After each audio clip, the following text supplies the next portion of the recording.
Magandang hapon mula sa Pag-asa Weather Forecasting Center. Ito ng ating update sa magiging tayo ng panahon sa susunod na 24 oras as well as updates natin. Abot ng 130 kilometers per hour, pagbugso na umaabot ng 160 kilometers per hour. Patuloy yung paggalaw nito north-northwestward sa bilis sa 15 kilometers per hour.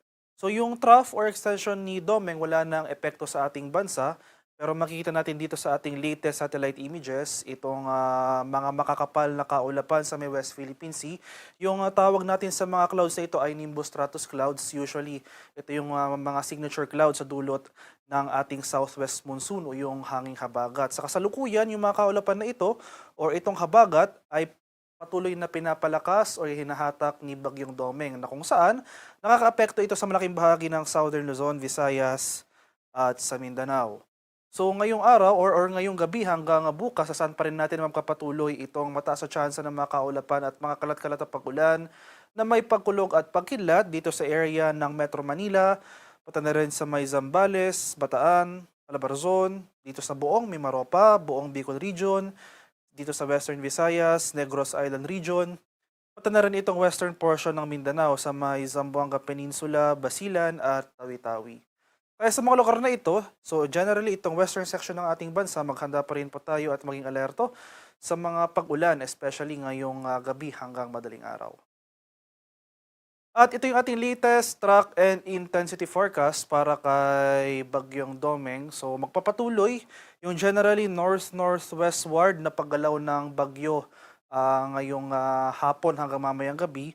So starting tomorrow ay magsisimula yung recurving nito o yung generally northward and then north-northeastward na paggalaw patungo dito sa southern portion ng Japan. So makikita rin natin dito sa diagram na ito na possible exit ng ating PAR ay bukas ng umaga hanggang sa bukas ng hapon.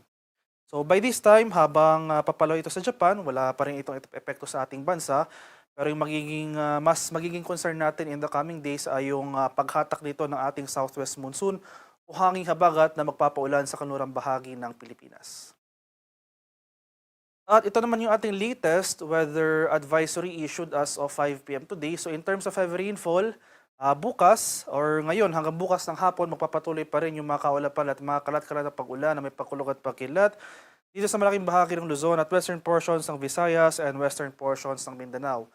Itong mga areas na ito, particular na sa lalawigan ng Palawan at Occidental Mindoro, ang pinakamaapektuhan ng mga pag-ulan na dulot ng habagat na kung saan posibleng umabot ng 100 millimeters. So yung mga pag-ulan na ito, posibleng magtagal hanggang sa hapon ng Martes dito sa Palawan at Occidental Mindoro. Pagsapit naman ng Wednesday afternoon, mas rarami pang areas yung mga makakaranas ng pag-ulan na dulot ng habagat.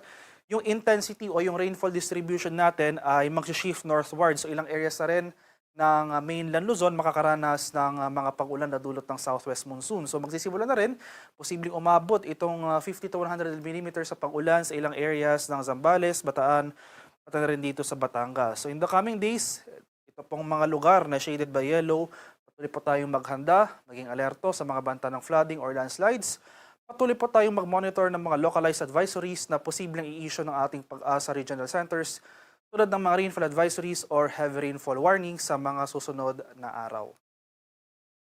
At sa kasalukuyan, in terms naman sa severe wind, walang tropical cyclone wind signal na nakataas pero dahil sa epekto ng habagat as well as yung periphery ni Bagyong Domeng, posible pa rin tayong makaranas ng mga pagbugso ng hangin sa ilang areas ng ating bansa. So ngayong araw, asahan natin itong mga strong to gale force gusts. So in short, ito po yung mga malalakas or mga intermittent na mga bugso ng hangin sa malaking bahagi ng Visayas, Batanes, Cagayan, Calabarzon, Mimaropa, Bicol Region, Zamboanga del Norte, Misamis Occidental, Misamis Oriental, Camiguin, Agusan del Norte, Dinagat Island, Surigao del Norte, Sarangani, Davao Occidental at Davao Oriental. So most of these areas, posible magpatuloy yung mga pagbugso ng hangin hanggang bukas at sa araw ng Martes.